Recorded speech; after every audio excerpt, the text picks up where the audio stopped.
Hey everybody, welcome back to my Project 13. The Sony Xperia XA Ultra, my full review in my typical fashion. Yeah, unorthodox, but I'm going to get across to you the essentials of this device and why I feel you should really consider this device, especially right now with the ZT-Z Max Pro being in conversation a lot right now for a $99 device. It's just got a ton of goodies to offer you. Very few cons, and those cons aren't even deal breakers, okay? It just isn't, but it is putting a cloud over a lot of these devices. It is overshadowing it, and we're forgetting about other devices that we could consider bringing in at great price points. So the reason this is here is because it's going to get mentioned from time to time in this full review of the Sony Xperia XA Ultra. Now, being on vacation, I was able to use just these two devices, not just as a reviewer, YouTuber, but I used them as a consumer, as if these were the only two devices that existed in my life. Now, the ZT-Z Max Pro is on Metro PCS 4G LTE, and the Sony Xperia 4G LTE T-Mobile. And the Oregon coastline can be very spotty through the mountain range area over there and along the coastline. But with both carriers, I had some spottiness, just a little. For the most part, I'm going to give them an 8 in connectivity with their carriers at 4G LTE. Yeah, thumbs up. So messaging, phone call quality, it was all there on both devices with both carriers, and that's my experience with these devices, with these carriers, where I was at. Now, I don't know where you live, how spotty areas are there, or if you're getting really good data connection with your carrier, you know, if you're getting great Wi-Fi. The home there had Wi-Fi. We had to enter their passwords into my wife's laptop and in all our devices. We had Asus devices, LG devices, we had the Sony and the ZTE, so we all had different devices. So when we got there, we wanted to check the connectivity, and we sent out a few test texts and test phone calls to each other there in the home. And at first nothing was going through. Then I was like, well, that's kind of weird. Let's go ahead and power off our device. Let's give it a reboot, a restart. So we did that with all our devices. And when we powered back on, those test runs that we had all came through, and then we ran a few more, and everything was working great after that. So in case you're ever in a spotty area, you're traveling, and you're trying to see if you have that connectivity, maybe a reboot or restart will work for you. It did for us, and from that point on, we had no issues whatsoever with me, Metro PCS on the ZT-Z Max Pro, and the rest of the family with T-Mobile 4G LTE. Worked perfect. So again, it was a little spotty here and there, but 3 years ago when joining T-Mobile after leaving Verizon after 14 years, my wife had them for 19 years, to now 3 years later with T-Mobile, man, connectivity is getting better and better in those areas that used to be even spottier. Okay, so I'm really happy that my experience as far as connectivity with my carriers was great. So just to let you know that, tip as far as reboot, restart if you have to do that. Again, we were there as a family to do a lot of things together as far as activities, cruising around from one town to another town along the Oregon coastline. And, you know, we did text each other and send, you know, and call each other a couple times because, you know, in the stores that we were shopping at for extra food, we would get separated, and we would do that just to tell each other where we were at.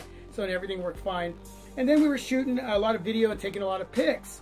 And for me, using these devices not as a reviewer, but as a consumer, as if these were the only two devices that existed in my life, that was super cool to get to know these devices in that way, and not what I typically do here, because here I'm using this device, or I'm switching over to this device and this device, and I'm giving the reports back as a reviewer, you know, to the team and to the subscriber, to the, you know, to all of you out there, so I can report what I find on all devices that I review in case you're interested, or is there something you need to know about that device that I may know, or something that you know that I may need. So, you know, I never really just get to use the devices just casually as a user, as just a consumer. And that's what I got to do with both these devices. And that's where I really fell in love with the Sony Xperia XA Ultra. That's where I really said to myself, it was worth the $298 that I paid for it. It really is, even with a $99 device. Now, this is a 6-inch IPS LCD display, and what I really love about this display is not just the colors that are sharp and vivid. Not like AMOLED, but still sharp and vivid. But I love the edge display. You see that? That is just gorgeous. The 1080p is gorgeous. My media intake, watching videos and movies, yes, it's there. I love it. Digging this display.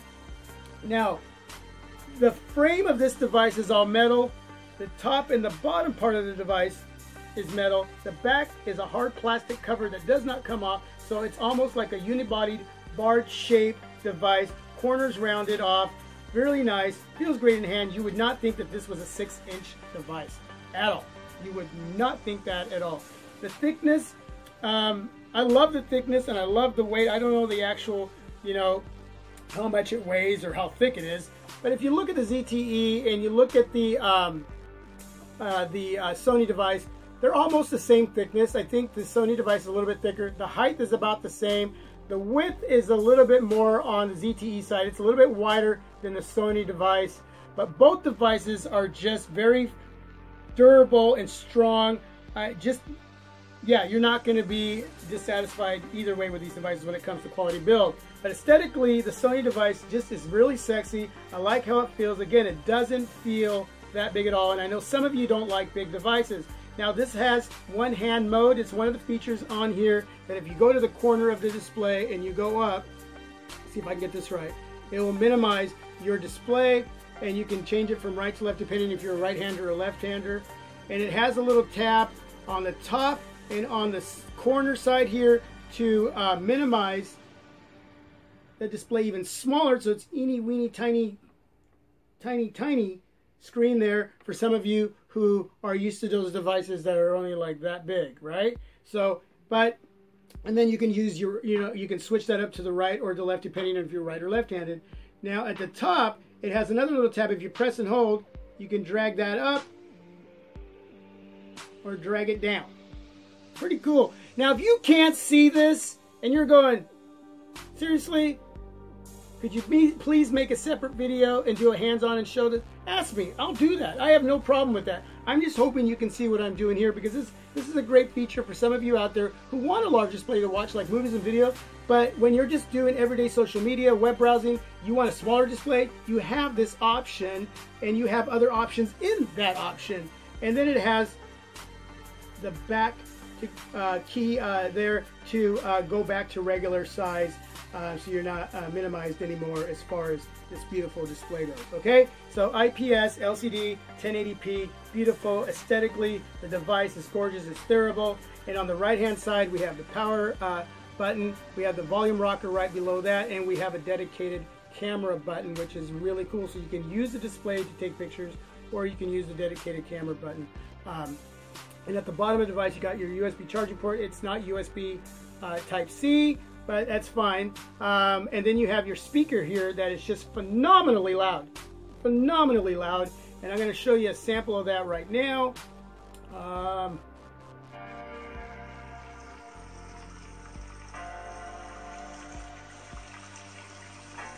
I'm telling you, the quality of sound and the loudness of sound is just all there. It's just all there. This is probably, well, I've only had 2 Sony devices. I had the Sony Z Ultra Google Play Edition, which didn't have a lot of great sound as far as loudness. The quality that was there, but it was a waterproof device, and this is like water resistant. Like you can get water from rain, and it's not going to damage this device, but it's not, you can't dunk this device at all, not even submerge it for a few seconds, okay? But that's one of the things you give up for the price of the device. But and with any device, there's a give and take, right? All devices have a give and take. You, as a user, have to decide which device you're going to bring into your life and what you want on that device, and that's how you decide. So some of you may skip over the ZTE device because even at $99, this device may not have a few areas that you want that another device might, and so you may sacrifice a little money. So that's just all opinion, who you are. It's not wrong or right. So the other, and what happens when devices are waterproof, they have an internal coating that can take away from the sound of the speaker, but this one does not, and it gets really loud.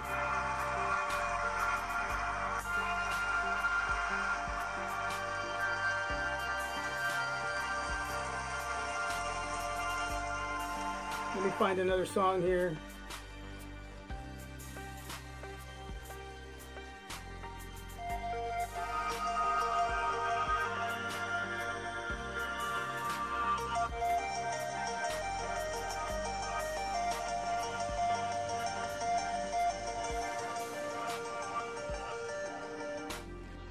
Let's see if I can find one more.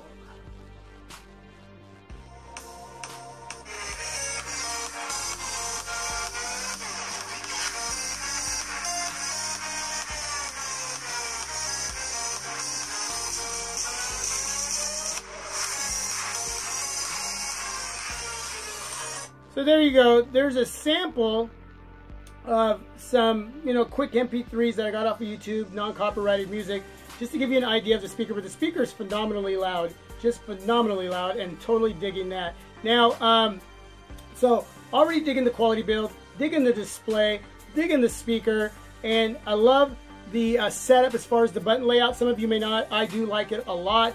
The cameras on the back, we have a 21 megapixel, and on the front we have a 16 megapixel with a flash. Now both sides have flash. Both cameras are just quality, just thumbs up. Now here's the part that's kind of weird, and it could be a con.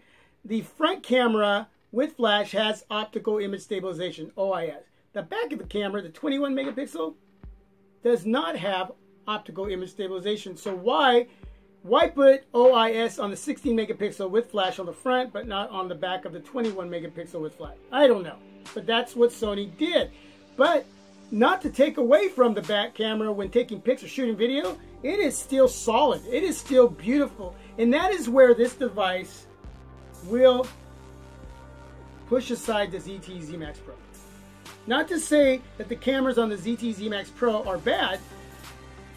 Okay, that's not what we're talking about. I'll talk about the full review of that device when it comes to the camera. But the Sony device here just outdoes the ZTE front and back. And as far as like with my Moto G4, which I recently picked up as well, I would have to go with the Sony device when it comes to the cameras as well. And I'm just talking about my most recent devices, okay? This device has top quality photos and video, and I will share some of that from the and I think I already uploaded some pics with this device before I went on vacation, if I remember correctly. But I will show you a little bit of video and some pics from the Oregon coast on both devices, hopefully in the next few days. But that is where this device really shines as far as the cameras and this edge-to-edge display. Now I'm super stoked what this device gives me with the cameras. Now the speaker quality on this device is going to be better than the ZTE Z Max Pro. Is it still a deal breaker for the ZTE device? No, it's not. But you're getting that much more when it comes to this device with that era if you're into listening to a lot of music or watching videos or movies. Again, is that worth $200 more? You have to ask yourself that question. For me, my experience with it, especially being on vacation, yes, it is worth that much more. Now, if I had not known about this device and knowing everything I know about the ZTE device and what everybody is talking about out there, the hoopla, the party that's going on with the ZTE Z Max Pro, then sure, I go for that first. But knowing that I've always liked Sony, and I've been waiting for another Sony device to come out since my Sony Z Ultra Google Play Edition, I'm sure I would have been intrigued enough to pick it up and then bringing it in and using it like I have, especially on vacation. Man, now I'm telling you, yes, I'm glad I brought it in. Yes, I'm glad I paid the extra $200. It is really worth it. Okay, it really is. Okay, this is only 16 gigs of internal storage, and it has 3 gigs of RAM. It is a MediaTek processor with the Helio P10, which some of you compare to an 801, but it doesn't really matter to me because 16 gigs is efficient knowing that I have an SD card slot with 256 gigs of expandable memory, which isn't adoptable even though Marshmallow is on here. Remember, we're running Sony skin over the top of Marshmallow, so you think adoptable storage should be there, right? 16 gigs isn't enough. 3 gigs of RAM is. And then you're thinking MediaTek processor, well, how does that compare to, it doesn't matter. Sometimes it matters. Sometimes it matters what's underneath the hood. I'm going to tell you something, it doesn't on this one. The MediaTek processor really works hard and efficient, and there is no lag, no stutter, it is fast, it is just feathery smooth.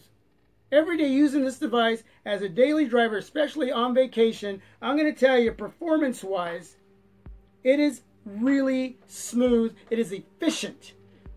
So whether it performs like a 617, a 652, an 801, an 805, it didn't matter because it just is doing what it's supposed to do, and it's a MediaTek processor. And I've heard good things of this specific processor, but now knowing how it performs for me, it doesn't really matter what it's compared to. It just doesn't. But at times it does. It is going to matter. But for this device specifically, it just doesn't. Because it just does. You turn on the key and you go, and it gets you to where you need to go like that. Okay? For me, my experience, in my opinion, bam. This MediaTek processor is a beast underneath the hood in everyday use as a daily driver in performance. So, 16 gigs of internal storage, not enough, but you got the expandable up to 256. You can't adopt it, but here's a cool feature. Outside of that one-hand mode feature, it's got another cool feature which is very practical. Okay, it's just not a feature, it's practical. And what is that? I discovered this on the way to the beach. We stopped at McDonald's for lunch. I picked up my device. I was taking some pictures, and all of a sudden this notification came up on my display that said my internal storage was almost full. If I would like to transfer some movies, videos, pics, downloads, information over to my SD card to free up space on my internal storage. Because you know that there was going to be some Sony bloat on here, which I disabled. And you know that some of that internal storage is used up by some of that bloat. Now I can't remember if it was 10 or 11 gigs I still had freed up, but that can get used up pretty quick. So that's where the SD card memory comes into play, because then you can transfer stuff. Typically you would transfer it over in a different way, whether you have a file that you go into, like I use ES File Explorer, where I can go into and it gives me my internal storage and my SD card storage, and I can choose what I want to move or copy and paste or whatever, right? Well, what happens is this notification comes up. It's a big square box, and it allows you to check whether it's movies, videos, pics, whatever. And if you tell it yes, you want it to move it over there, it does that. Once you hit yes, that's what I want you to do, it transfers everything over to the SD card slot like that. Now you have storage freed up internally. So the fact that this device knows when it's running out of space internally with that 16 gigs on board, really, which is a little less because of the bloat, the Sony bloat that's on here, which again is not a lot, but the fact that it comes up and tells you that, and it gives you the opportunity to transfer, it's almost a sort of adoptable storage in a different way.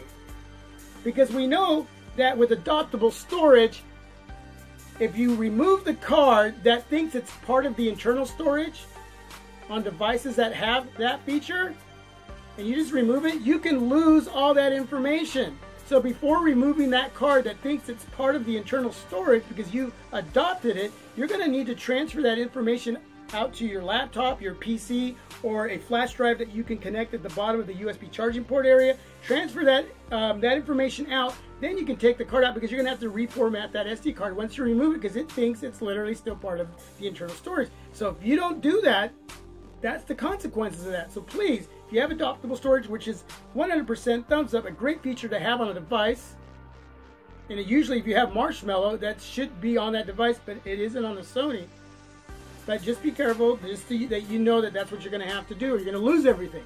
So on here, what this device knows, how it's set up internally, what's burnt into the software, is that it knows it's running out of storage internally, and it gives you, and once it does that, it gets to a certain point, it then notifies you, hey man, you better start moving some stuff over because you don't have no more room. So if you want your device to work efficiently, choose what you want to go over. I'll do that for you. Just click yes, bam, it's over. I got some more freed up space internally. Bam, love that feature, that practicality that's already incorporated into the software. Sweet, love it. So That's awesome. So I've covered the fact that the cameras are great, the display is great, the quality build is great, the speaker is great. I love the button layout. I love some of the features that come on here. Again, there's more in there that you can discover. Connectivity in spotty areas like the Oregon coastline, the mountain range was great for me there. It's great here at home. So call quality, messaging, battery life is probably one of the last things on this device I want to discuss. Okay, before I went to the beach, I was getting moderate to heavy use. I was getting about 3 hours and 45 minutes to 4 hours. Okay, if it was less than heavy, more towards moderate, I was getting about 4 hours and a half to 4 hours and 45 minutes. 2700 milliamp battery. So at first, when I told you those hours, you're probably going, okay, well that's kind of, no, consider the battery size, 2700 milliamp battery. That's not a very high number on a battery. We would like at least 3000 milliamps, okay? We would like that high number. That should be standard on a device of this size with a 1080p display. Okay? That should be standard. But we're talking about 2700 milliamp. And I can still get up to 4 hours and a half to 4 hours and 45 minutes with moderate to real heavy, you know, about 345, 4 hours, 415. That's good. It's not the best, it's not the greatest, but that's really good for a size of what this battery is at 2700 milliamp. What's concerning is if it was 3000 milliamp and that's all I was getting. And even then, that wouldn't be still too bad. But again, once you hit that mark, at a 1080p display, your battery life should be pretty efficient, a little bit more. You should be getting probably about 5 hours. Okay, so that's my experience on this device. And yes, I will say that overall, I would choose this display over the ZT Z Max Pro because of the edge-to-edge. I love the colors. Now, the ZT Z Max Pro is a little bit more vivid and sharp. And you can say, well, that will beat this. Not necessarily, because you can change the saturation level on the color in the settings. There is an area you can go in and make this a little bit more vivid. I like to leave it where it's at. But for me, the edge-to-edge display just wins, man. That's just gorgeous. Okay, it just does. The quality of the speaker is better. The cameras are better, and whether it's front or back. And as far as anything else, well, I guess it's just there and it does what it does. But overall, I guess when it comes down to it, one of the things we always talk about in a device is price, battery life, and performance. So performance, I would have to say too that it's better than the ZT Z Max Pro.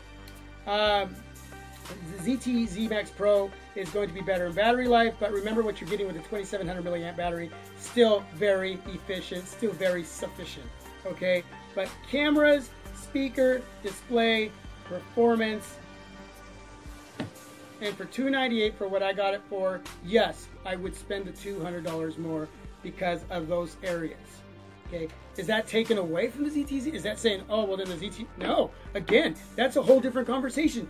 Two separate worlds. You can't put them in the same category because it's $99.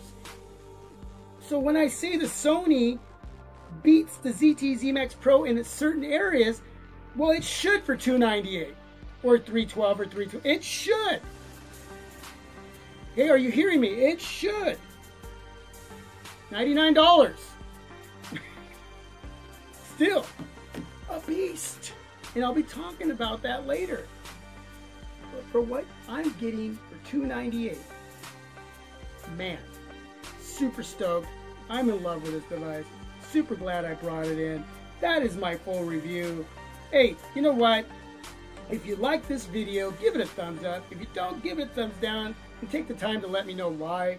If you're new to the channel, please subscribe and share this video on social media. I'm going to tell you something. If I missed anything, I wasn't clear on something, leave that in the comment section below. I'll get back to you. If you want me to make a separate video, doing a little bit of a hands-on, let me know.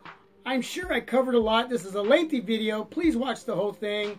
I think it's important you know why I picked this up for $200 more than the other device. And again, probably most likely because they are two separate devices, with both devices having give and takes in each of them and the price points being different. But you will find that the Sony Xperia, for what it's going to give you, for me, it is worth $298. That is my opinion. Again, I can't stress enough, if you're a Sony fan, you've been looking for the latest for a decent price. If you can get it for $298, $312, or $329, pick it up. You're going to love it like I do. I really do. That's my opinion. I can't guarantee it. Can't do that. But yeah, it was worth my hard-earned money. The ZTE Z Max Pro, a whole nother device from a whole nother world, and we're going to talk about that later. I think you'll be excited. I know you've heard a lot, but I'm going to tell it to you in my own experience with it, as far as being on vacation as well. But again, this video is dedicated to the Sony Xperia XA Ultra, and yeah, I approve of this review as well. Just like J. Will says, man, I approve of this message, man. Worth looking into. Yeah, so till my next video, man. Peace. This is my Project 13. You are my Project 13. I'm out.